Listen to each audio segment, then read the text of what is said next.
Assalamualaikum warahmatullahi wabarakatuh, Pak Mansur. Waalaikumsalam warahmatullahi wabarakatuh, Bu Cayani. Mohon maaf, ini saya sudah mengganggu waktunya Pak Mansur ini. Ya, enggak. Kebetulan Begini, kosong ya. iya, begini Pak. Alhamdulillah kalau seperti itu. Saya kesini bertujuan untuk mewawancarai Bapak Ya, selaku kepala sekolah dalam hal pengambilan keputusan. ya. Nah, di sini saya ingin mengetahui menurut Pak Mansur, kira-kira bagaimana Bapak mengidentifikasi tentang dilema etika dengan rujukan moral?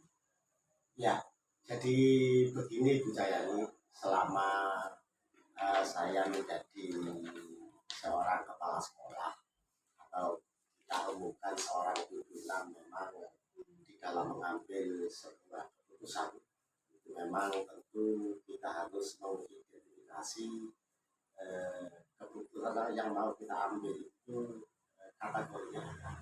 Kalau kita hubungkan dengan dilema etika dan rujukan moral, maka kita harus memisahkan mana keputusan yang atau permasalahan-permasalahan yang termasuk dalam dilema etika dan permasalahan-permasalahan yang termasuk di dalam rujukan moral. Sehingga sebetulnya kita harus memahami dulu mana yang termasuk dilema etika dan mana yang harus termasuk dalam rujukan moral.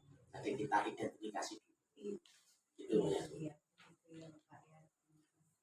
Terus selama ini bagaimana Bapak menjalankan pengambilan keputusan di sekolah, terutama untuk kasus-kasus di mana ada dua kepentingan yang sama-sama benar dan atau sama-sama mengandung nilai-nilai kebajikan.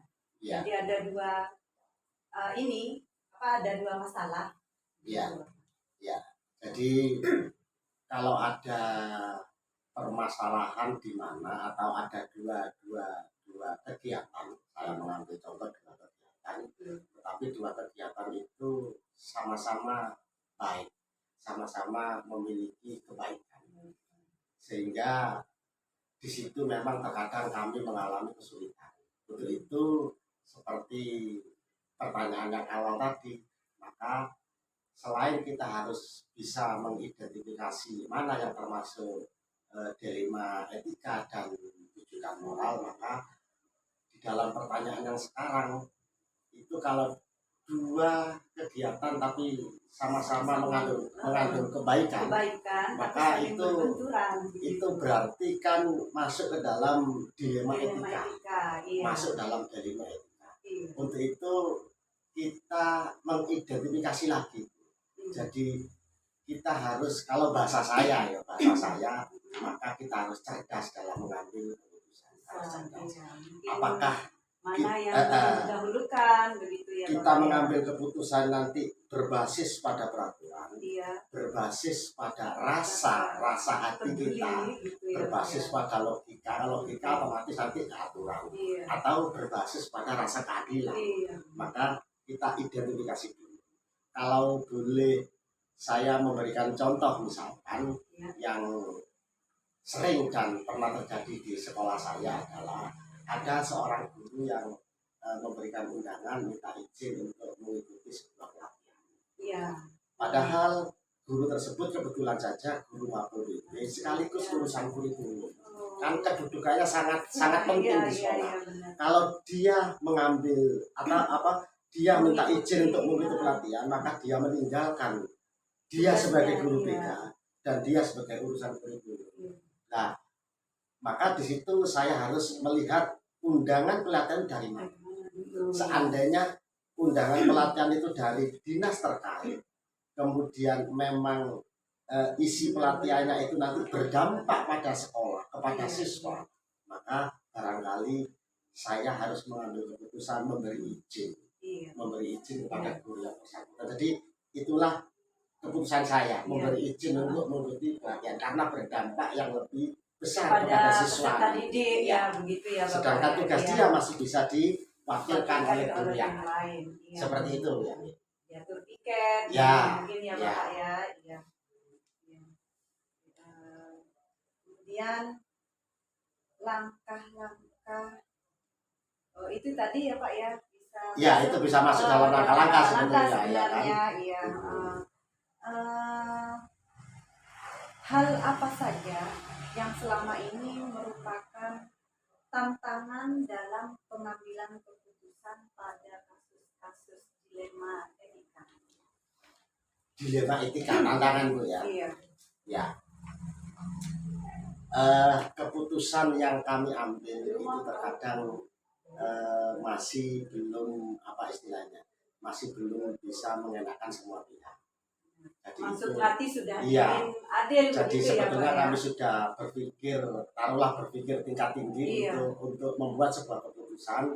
Tapi ternyata ketika kami melakukan refleksi dari keputusan itu, ternyata masih belum kan ada rasa adil itu masih belum tercapai, gitu belum memuaskan semua pihak. Jadi itu menurut saya itu tantangan sih.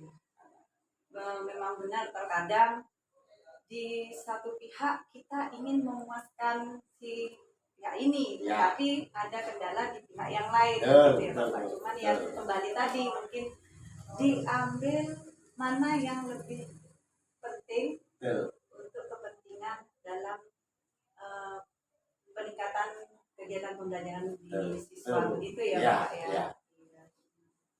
Ini selama ini Bapak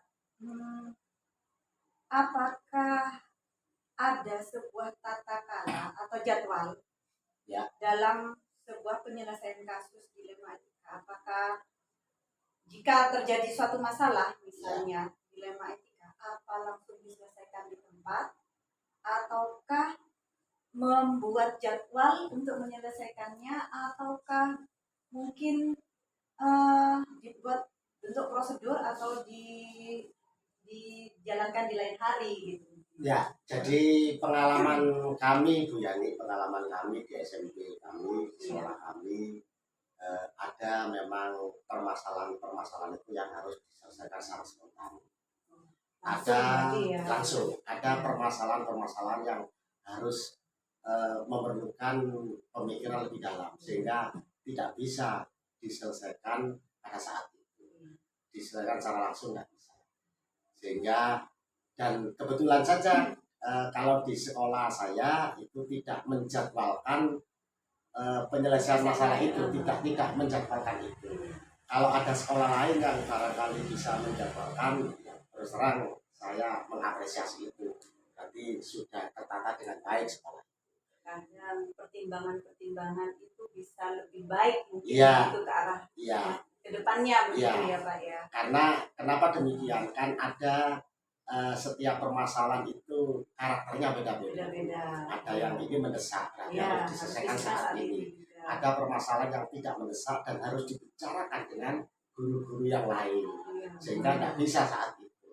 Jadi semacam itu, semacam. Kalau terjadwal tidak akan dijadwalkan. Jadi ternyata ada suatu kasus yang kalau kita menyelesaikannya secara terburu-buru mungkin begitu Pak, hasilnya kurang bagus. Akan kurang baik.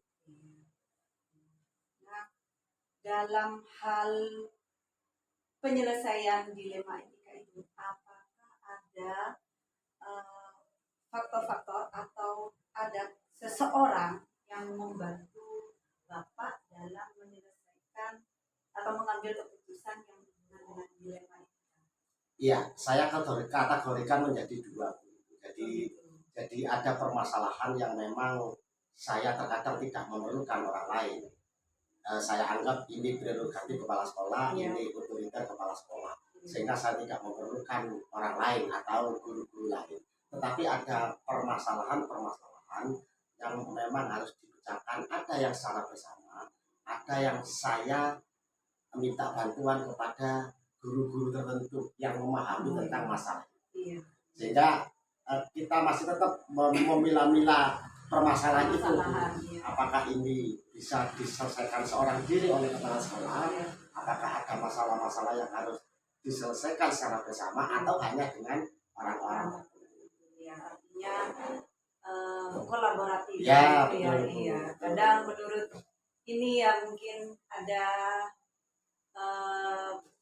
mungkin kata orang bijak. Ya. Pemikiran dua orang akan lebih baik daripada satu orang begitu Bapak. Ya, kadang kita tidak boleh juga harus memutuskan seorang diri. Ya. Gitu. Nah, selama ini dari semua hal yang telah disampaikan itu pembelajaran apa yang dapat Bapak petik dari pengalaman pengambilan keputusan dilema etika? Iya, jadi seorang kepala sekolah memang di dalam mengambil keputusan yang berhubungan dengan dilema etika itu memang harus hati-hati betul. Jangan sampai seorang kepala sekolah itu salah dalam mengambil sebuah keputusan. Untuk itu prinsip kolaborasi tadi itu sebetulnya sangat diperlukan di dalam sebuah pengambilan keputusan. Dan jangan lupa bahwa perlu adanya sebuah identifikasi masalah dulu. Kemudian setelah kita mengidentifikasi, maka kita akan menemukan sebuah akar masalah. Dari akar masalah itu maka kita bicarakan secara bersama-sama. Kalau memang itu memerlukan secara kolaborasi, sehingga insya Allah akan menghasilkan keputusan yang jauh lebih baik. Itu ya. Iya. Artinya bahwa tinggal kita menyikapi permasalahan itu dari sisi mana dulu. Yang pasti Bapak akan berusaha untuk memuaskan semua pihak ya. Itu ya Bapak. Terima kasih Bapak. Sama-sama Bu, sama-sama. Sangat bijaksana sekali tadi itu. Sama-sama. Dalam hal mengambil keputusan. Terima kasih juga Sama-sama. atas waktu yang sudah diberikan buat saya. Ya. Wassalamualaikum warahmatullahi wabarakatuh. Waalaikumsalam warahmatullahi wabarakatuh.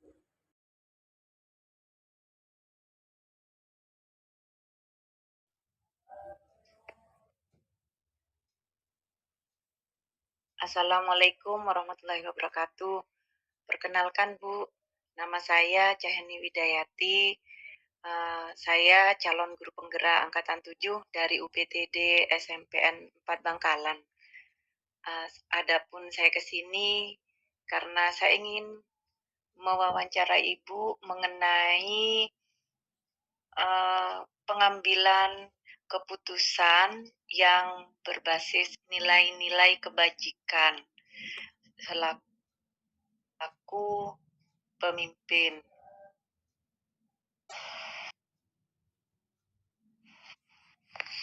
Waalaikumsalam Ibu Cahyani. Oke, kalau memang Ibu Yani mau mewawancarai saya, boleh. Sekarang juga ada apa-apa. Terima kasih Bu atas waktu yang telah Ibu berikan kepada saya. Begini Bu, selama ini bagaimana Anda dapat mengidentifikasi kasus-kasus yang merupakan dilema etika atau bujukan moral? Baik, Ibu Yani, saya jawab. Dalam mengidentifikasi kasus-kasus yang merupakan dilema etika, itu memang harus memilih antara dua pilihan secara moral benar tetapi bertentangan. Nah, disitulah perlu melakukan analisa risiko, kalau menurut saya, mengenali nilai-nilai yang saling bertentangan itu. Oh, begitu. Terus selama ini bagaimana Ibu Ulfa menjalankan pengambilan keputusan di sekolah, terutama jika ada kasus-kasus yang memiliki kepentingan yang sama-sama benar atau sama-sama mengandung nilai kebajikan.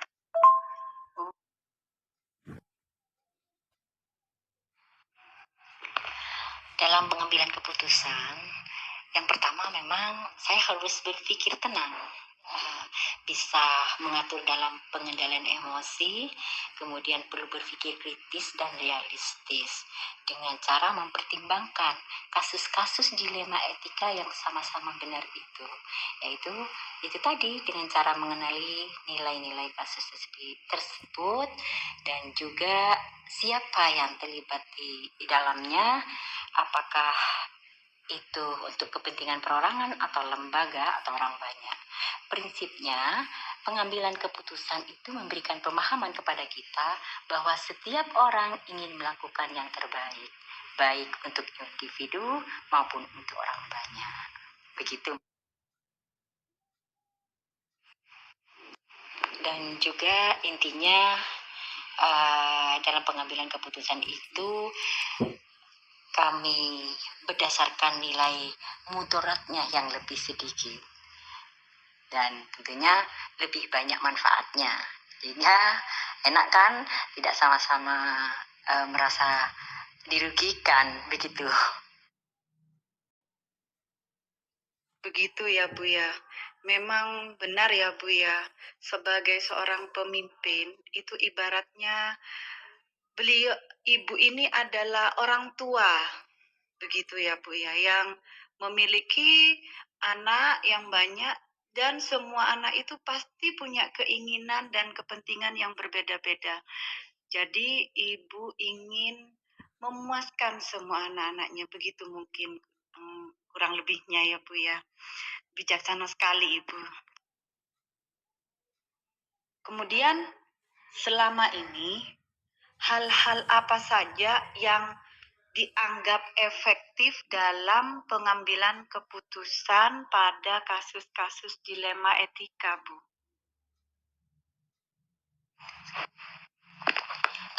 Betul sekali apa yang disampaikan Bu Yani tadi. Semaksimal mungkin berupaya saya selaku pimpinan untuk belajar untuk bersikap bijak sehingga tidak ada keberpihakan antara anak-anak saya tentunya begitu. Nah, untuk efektifnya dalam pengambilan keputusan itu tadi berdasarkan pada nilai mudarat yang lebih kecil, dan juga pengambilan keputusan itu juga berdasarkan rasa peduli sepertinya, walaupun tetap pada aturan-aturan yang berlaku tetap kita perhatikan juga. Salah satu contoh kasus misalnya anak ada yang malas masuk sekolah sehingga mengakibatkan anak itu kan tentunya nilainya tidak ada atau kurang kan begitu. Tapi dengan melihat rasa keadilan, rasa kekasihan atau kepedulian kepada anak itu, dengan melihat latar belakang, harus tahu kita kenapa anak ini malas. Nah ini namanya proses. Jadi harus diproses, jangan langsung kita mengambil keputusan menjadi anak itu langsung tidak naik, bukan begitu. Itu salah satu contoh saja. Nah, bisa dengan pendekatan anak atau dengan undangan orang tua, kerjasama dengan orang tua, bila perlu juga home visit, sehingga kita dapat mengumpulkan fakta-fakta atau kebenarannya, latar belakangnya, kemudian kita bisa mengambil keputusan. Gitu mungkin Bu Yani. Dan juga kita harus melihat dari dua arah atau dua sisi Bu Yani dalam pengambilan keputusan. Masalah yang besar kita perkecil, dan jika ada masalah yang kecil bisa kita hilangkan. Maksudnya kita harus bijak, tidak kaku, bisa berpikir rasa peduli tadi tetap pada koridor aturan-aturan yang berlaku di sekolah. Itu. Begitu ya Bu ya, iya. Selama ini setiap ada kasus apa saja pasti akan ada tantangan. Nah, bagaimana atau hal apa saja yang Ibu lakukan dalam pengambilan keputusan pada kasus-kasus dilema etika? Kalau berbicara masalah tantangan, tentunya dari hasil keputusan, tentu tidak semua legowo ya. Tidak semua menerima sepenuhnya dengan baik. Pasti ada yang merasa kecewa, kadang tidak merasa kurang puas. Itu manusiawi menurut saya. Namun keputusan yang sudah saya putuskan tentunya harus disepakati dan dijalankan. Jangan disesali, tapi perlu dievaluasi. Jadi tantangannya pada perasaan nih sebetulnya. Tapi harus menerima lah. Yang memberikan keputusan harus menerima, harus legowo juga apa yang sudah diputuskan. Tidak usah disesali, tapi dievaluasi. Begitu Bu Yani. Iya Bu, benar. Kalau sudah menjadi kesepakatan bersama, ya itu yang harus dijalankan.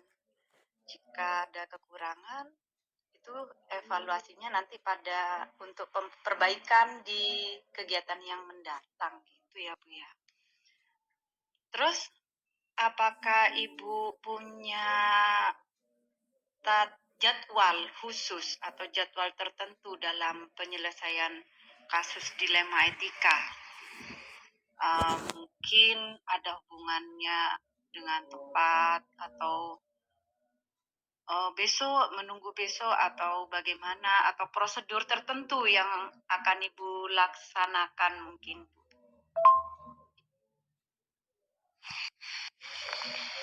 Kalau jadwal khusus, mungkin tidak juga, Bir. Kita lihat urgenitas kasus tersebut.